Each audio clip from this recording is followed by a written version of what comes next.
Bienvenue, cher ami, à cette narration du premier acte des Chroniques d'Éléanore. Laissez-moi commencer l'histoire sans attendre. Cette chronique débute dans un royaume appelé Francie, un nom jugé fort original par Éléanore elle-même.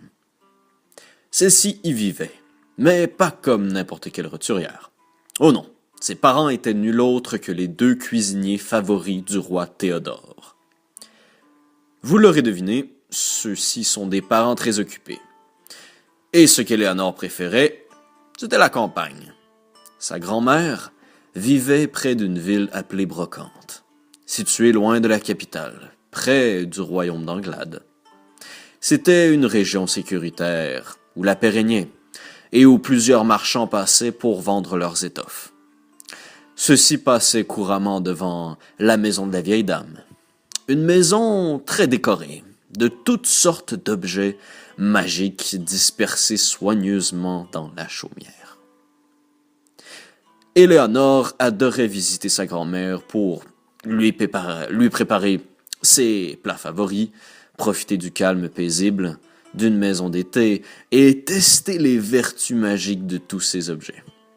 Elle était fascinée par le potentiel magique. Et elle-même ne possédait que 2 objets magiques, 2 cadeaux offerts par ses parents. Le premier, offert par son père, était une fiole qui lui permettait de transformer n'importe quoi en forme liquide en la secouant. Et elle pouvait aussi faire prendre à n'importe quoi une forme liquide si elle laissait reposer la fiole sur une table. Le présent offert par sa mère était plus simple, mais quand même fascinant. C'était une thermopoêle. Objet fort utile, qui chauffait automatiquement sans feu. Un soir de novembre, Éléanore utilisa la poêle pour concocter une soupe pour son hôte. « Allez, grand-maman, goûte à ça. » La vieille femme porta la cuillère à ses lèvres et sourit. « Manque Pélis. Manque Pélis. »« C'est quoi ça? Une épice? » Après vérification, le pot de Pélis était vide. « J'irai en chercher demain au marché. » La vieille dame sourit à nouveau, vida son bol et commença à ronfler. Éléanore s'en alla dehors donner une portion de nourriture au vieux chien de garde Kodiak, qui est toujours à son poste. Après avoir servi le molosse, elle entendit des bruits étranges devant la maison. La nuit venait de tomber, et les dernières lueurs du jour s'étaient éteintes. Un très grand convoi passait sur la route à ce moment-là. Les nains de jardin postés devant la maison commencèrent à s'animer tranquillement devant ses yeux. Ceux-ci se postèrent comme un rempart devant la maison. C'est à ce moment qu'elle fit le choix judicieux de rentrer dans la chaumière avant que l'un d'entre eux ne tourne la tête. À l'intérieur, la dame aux cheveux blancs dormait toujours, mais son rythme cardiaque avait augmenté. Et de plus, une étrange pierre blanche vibrait de lumière juste à côté d'elle, tel un battement de cœur. « Réveille-toi, grand-maman. Que se passe-t-il? Et c'est quoi cette pierre? » La vieille femme ouvrit les yeux. « Tout va bien. Nains vont protéger. Pierre, c'est moi. Prends Pierre demain avant de partir. » Et elle se rendormit. Éléanore aussi se coucha près de cette douce femme et rêva des mondes les plus colorés.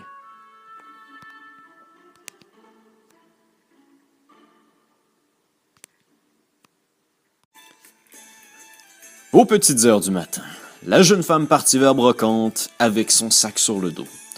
Le chemin vers Brocante n'était pas court, mais elle le connaissait très bien. Si bien qu'elle eut le temps de rattraper le convoi de la veille juste avant son arrivée dans la ville. Toutefois, quelque chose clochait. Les champs autour du convoi semblaient s'animer. Éléanore tenta de rejoindre la ville au plus vite, mais elle fut surpris par une citrouille animée qui lui enlaça une cheville de ses racines. Par chance, une drôle de roche, en silex bien affûtée, se trouvait près d'elle. Probablement échappée par un membre du convoi. Tant mieux. Elle la brandit et frappa la racine avec une telle vigueur que celle-ci brisa d'un coup sec. Et le reste du potager agressif venu pour l'attaquer battit en retraite.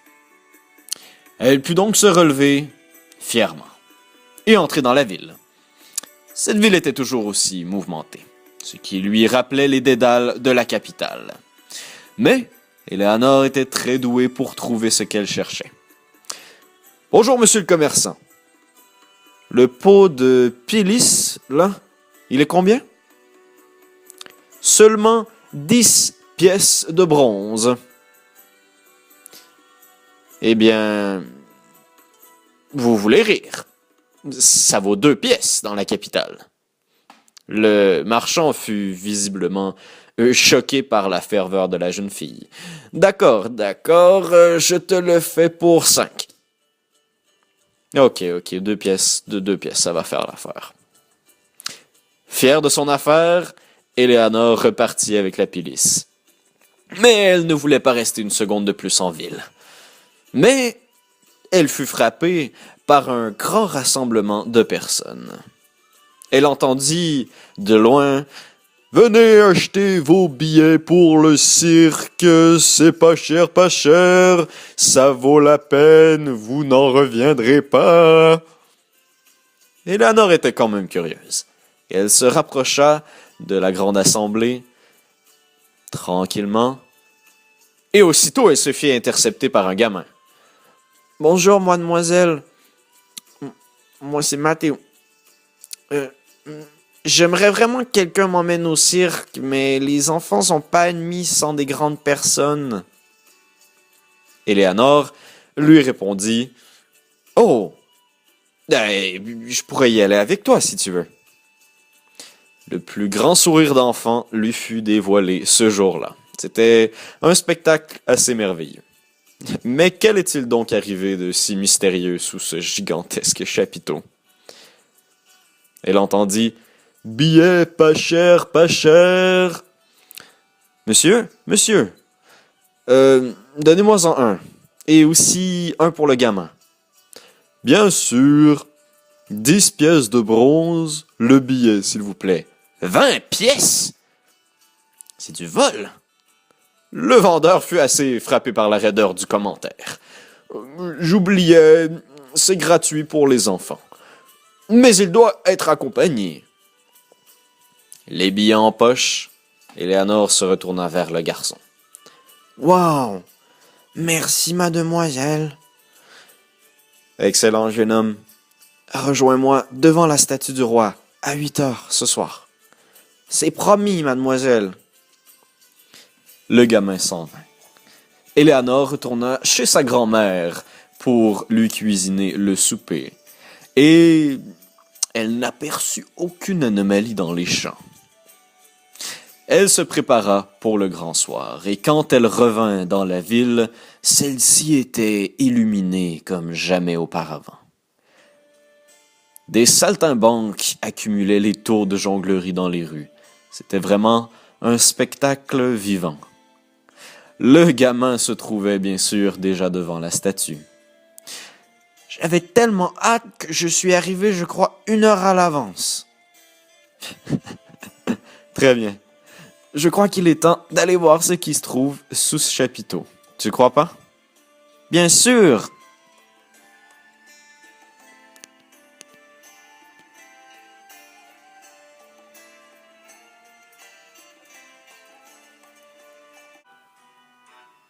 Bien sûr, devant l'entrée du chapiteau se trouvait une file de gens. Et pendant que les deux excités attendaient, ils virent un écureuil se promener d'une drôle de manière près des citoyennes brocantes qui lui balançaient des insultes. C'était aussi une ville de chasseurs que de marchands après tout. « Dégage, petite merde! Tu veux que je t'écrase? Dégage! » Mais une voix plus réconfortante se fit entendre. C'était celle d'Éléanore. Hé, petit, reste pas là. Viens ici. Étonnamment, l'écureuil releva la tête et obtempéra. Il finit par venir renifler les deux compagnons et resta là comme un chien de poche. Est-ce que tu cherches quelque chose, petit? Bon, pas le temps. Les portes, elles s'ouvrent. Alors, attends dehors, tu veux? L'écureuil obtempéra encore une fois, mais il resta non loin. Nos deux amis franchirent alors la toile d'entrée et furent surpris de voir cette énorme scène au centre du cercle. Il y avait beaucoup de gens dans l'assistance. Les numéros ne tardèrent pas à commencer. Tous aussi époustouflants que les autres. Cracheurs de feu, danseurs volants, funambules, sans fil. Et ensuite, les animaux arrivèrent. Certains venaient clairement de loin. D'autres étaient très talentueux. Toutefois, plus les tours se succédaient avec ces animaux, plus Éléanore craignait pour le sort de ces pauvres bêtes. Mais après avoir été complètement époustouflé par l'agilité d'une panthère tatouée par la magie, un homme monta sur la scène. Il était vêtu d'un manteau très spécial, de couleur pourpre, violet et de noir. Mesdames et messieurs, la prochaine créature que vous allez voir est unique. Nulle part ailleurs, elle n'existe. L'homme fit entrer sur la scène une bête fascinante, mystifiante. On aurait cru le croisement entre un lion, un scorpion géant, un ours et bien d'autres animaux. Celle-ci rugit de toutes ses forces. Et l'assistance fut complètement éblouie. La salle croulait sous un tonnerre d'applaudissements. C'étaient des chasseurs et des marchands malgré tout. Mais pour ce qui est d'Éléanore et de Matteo, eux, ils n'étaient pas éblouis. Au contraire, ils semblaient être les seuls à remarquer les cicatrices sur la bête, ou devrais-je dire, la chimère. « Allons prendre l'air, d'accord ?» murmura la jeune femme. Matteo acquiesça. Une fois dehors, Éléanore ne put s'empêcher de se rendre dans le camp des artistes pour y constater l'état des animaux. Une fois arrivé devant les cages, la mine des artistes bestiaux convaincut notre héroïne. Celle-ci tenta de défaire le loquet d'une des cages où se trouvait un renard albinos, mais en vain. Matteo lui dit « Il te faut les clés. Je les ai vues près du camp des artistes quand on est passé. Montre-moi, s'il te plaît. » Les clés étaient bien là, mais le problème, c'est qu'un très grand homme, aussi très maigre, à la peau d'ébène, était couché devant l'autel à clés. Grâce à ses tatouages blancs, Éléanore le reconnut aussitôt comme un des cracheurs de feu. Par chance, il avait l'air très saoul. L'ami des animaux s'avança lentement vers l'autel, qui était barré par un petit cadenas pas très costaud. À l'aide de sa pince à cheveux, elle réussit à déverrouiller l'objet et s'empara de toutes les clés de l'autel. Une par une, elle les plaça dans la fiole de son père et brassa le tout. Voilà, une belle bouillie de clés qu'elle pourrait solidifier plus tard. Quel coup ingénieux! Un peu trop fière de son coup, elle tourna les talons pour s'en retourner et elle marcha sur le cracheur de feu. Celui-ci ouvrit rapidement les yeux et fixa Éléanore. « Qu'est-ce que tu regardes ?» elle lui dit d'un ton féroce. L'homme semblait très perplexe. Il était surtout très intoxiqué. Alors la jeune voleuse profita de la situation pour retourner se fondre dans la foule à l'intérieur. Les animaux devraient attendre un peu avant de pouvoir retrouver leur liberté. Une fois qu'elle et Matteo reprirent leur siège, personne ne semblait avoir sonné l'alarme. Et le spectacle, lui, continuait. L'homme au manteau étrange revint sur scène. « Mesdames et messieurs, pour conclure cet incroyable spectacle, veuillez accueillir Damsel de Strathspey. » Une dame fit son entrée sur la scène, pâle comme un saule, mais ses yeux étaient noirs comme l'abysse. Elle tenait un grimoire verrouillé par un loquet, qu'elle ouvrit à l'aide d'une plume de corbeau. Les spectateurs étaient intrigués et silencieux. C'est alors qu'elle se mit à chanter.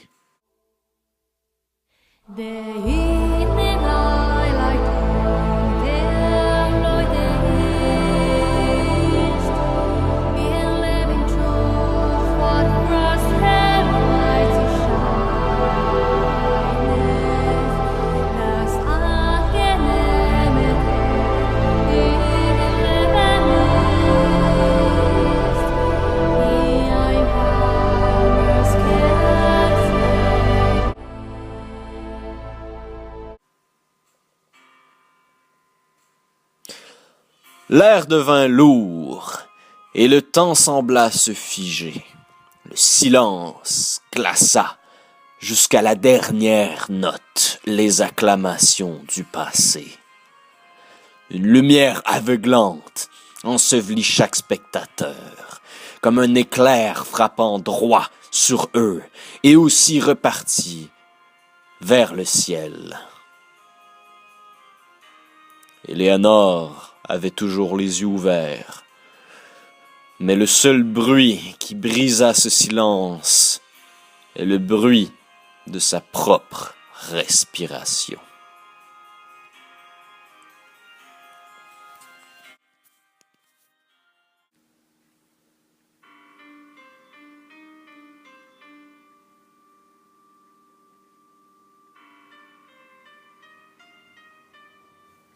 La scène était maintenant déserte.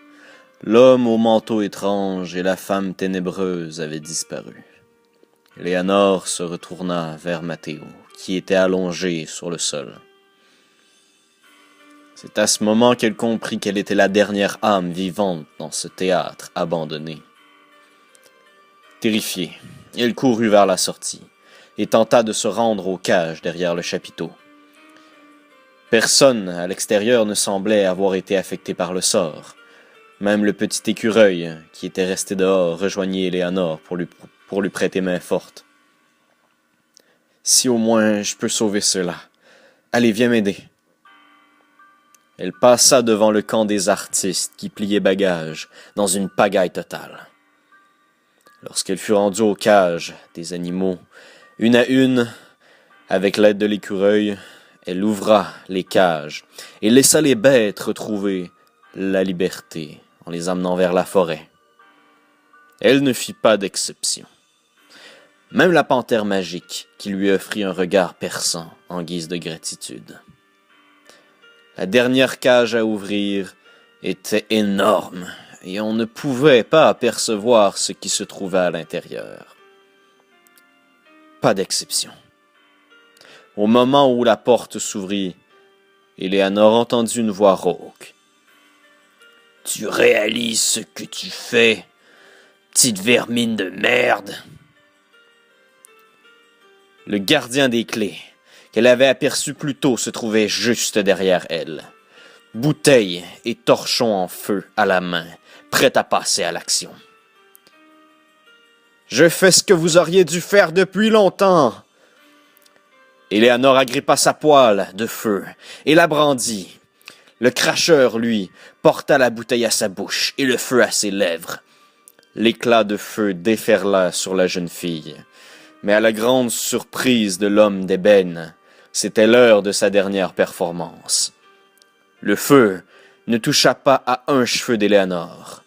Il s'engouffra plutôt dans la poêle qui devint ardente. Clairement surchargée par cette chaleur, celle-ci l'expulsa. Le feu revint alors dans la direction du cracheur de flammes pour l'embraser.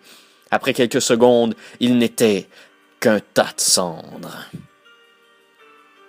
Le silence revint, mais pas pour longtemps. Un lourd grognement retentit dans la cage sombre ouverte auparavant. Et la chimère du cirque sortit de sa prison. Tout ce brouhaha avait dû la réveiller. Toutefois, Éléanore la vit sortir une patte, puis choir sur le sol. Les cicatrices étaient plus visibles de près. Un liquide rouge s'en écoulait. « Allez, relax, ma grande. Tu vas pas aimer ça. » Éléanore brandit sa poêle de nouveau, mais pas pour achever. Cette fois, c'était pour guérir. La créature n'avait plus la force de rugir, mais ses blessures étaient fermées. « Reste ici, ma grande. » Éléanore se rua ensuite vers le camp des artistes, maintenant désert. Ils étaient tous partis. 3 tentes dans le camp frappèrent son attention. L'une était grande et d'un rouge écarlate. L'autre, de couleur bien spéciale, pourpre, violet et noir. La dernière était peinturée d'une couleur feu. « Allez, l'écureuil. Va dans la tente aux couleurs étranges. Moi, je vais dans celle de feu. Et on finit par celle en rouge. On doit faire vite. Je vois déjà les gardes de brocante qui arrivent. » Il n'y avait rien de vraiment intéressant dans la tente flamboyante une fois entrée, à part beaucoup d'alcool et des briquets. La jeune femme tourna les talons pour retourner vers son petit compagnon. Celui-ci tenait dans sa bouche une vieille dague avec des inscriptions particulières dessus. « T'es vraiment un super écureuil, toi. Reste qu'à aller voir ce qui se trouve dans la tente écarlate. Allez, viens. » La tente écarlate était facilement reconnaissable comme le quartier général du cirque. Et il était dans un sacré bordel. Je vais avoir besoin de toi, je crois. Tu as l'air d'avoir un meilleur odorat que moi, petit. » L'écureuil, étrangement encore une fois, comprit aussitôt et renifla le sol jusqu'à une armoire de cèdre, déjà ouverte. Juste à côté se trouvait un cercueil d'ébène. La personne qui avait ouvert l'armoire juste à côté avait ramassé rapidement ses affaires avant de la laisser dans cet état. Mis à part des crânes, des plumes sombres et des tissus pourpres, Éléanore trouva 3 tombes qu'elle mit rapidement dans son sac avant de repartir. Pas le temps de les lire, bien sûr. En passant la sortie de la tente, elle tomba face à face avec 3 hommes armés, des gardes de brocante. « Qu'est-ce que tu fais là, la petite ?» dit le garde, portant une arbalète. Visiblement, il était stupéfait. « Je suis un peu perdu. J'arrive de la forêt et j'ai entendu des bruits étranges venant d'ici, alors je suis venu. » « Ciel! Tu es courageuse d'être venue ici, pauvre petite. Allez, on va t'escorter en lieu sûr. » Il n'eut pas le temps de finir sa phrase qu'un bruit de claquement se fit entendre dans la tente écarlate.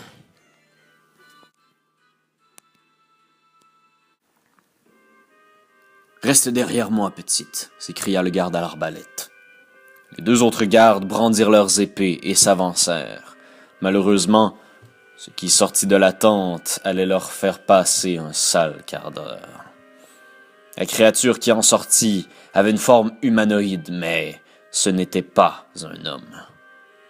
Les gardes furent frappés par son visage abominable, une cicatrice le fendant de haut en bas, et les 2 yeux étaient des puits noirs où l'on pouvait tomber pour l'éternité. Seul l'arbalétrier eut la force de l'attaquer. Il décocha un carreau qui passa au travers des côtes de l'abomination, mais ses côtes étaient déjà rongées jusqu'à l'os. Cela ne fit rien. Le soldat replaça un carreau rapidement dans son arme, mais la créature se retourna vers le soldat et pétrifia cet homme du regard. Il ne pouvait plus bouger le petit doigt. Éléanore lui prit son arbalète, visa la créature, décocha. Le carreau s'enfonça droit dans un des yeux béants et la fit reculer de 5 pieds. Les gardes reprirent conscience, mais ils ne pouvaient pas bouger la moitié de leur corps, ils étaient pris.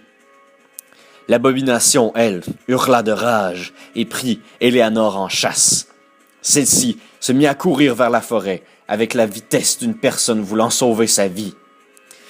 Merde, si je peux perdre cette chose dans les bois, on pourra revenir en plus grand nombre lui faire la peau. Malheureusement pour elle, courir dans les bois la nuit s'avérait plus périlleux que prévu. Elle fut ralentie par la boue et les roches invisibles à ses yeux. L'abomination, elle, semblait ne pas être affectée du tout par la noirceur. Elle rattrapa Éléanore rapidement. Merde, pas le choix de la descendre maintenant.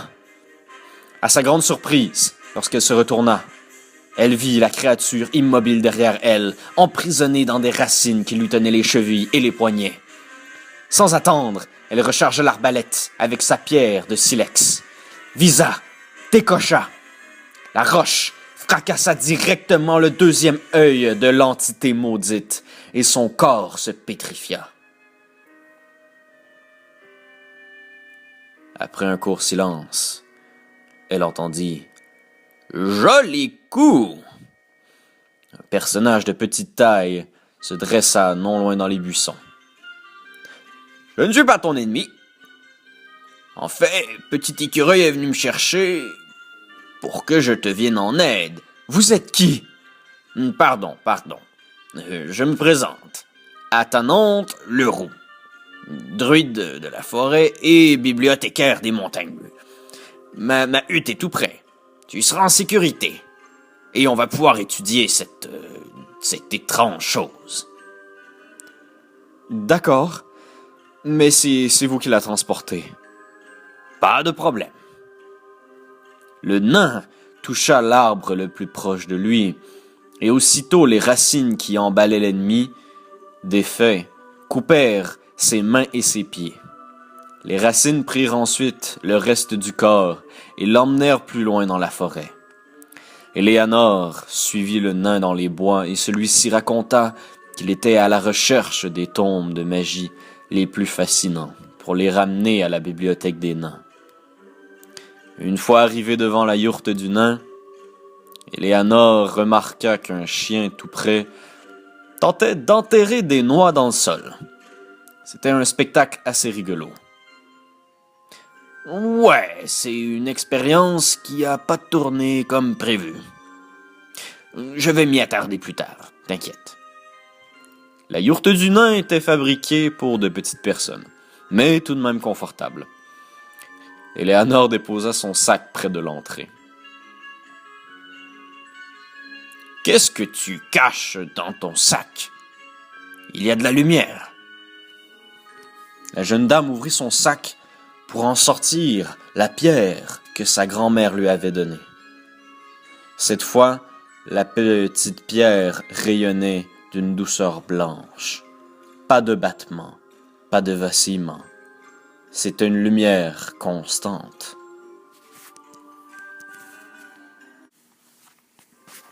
Tu m'as dit que tu es la seule survivante de ce sort sous le chapiteau. Mademoiselle, à qui appartient cette pierre? À ma grand-mère? Je m'excuse, mais si cette pierre est dans cet état, c'est que son propriétaire n'est plus. Mais garde espoir. Je dis tous les sortilèges peuvent être renversés, et je te garantis que si tu m'aides, nous pourrons ramener tous ces pauvres gens. Marché conclu. Et voilà.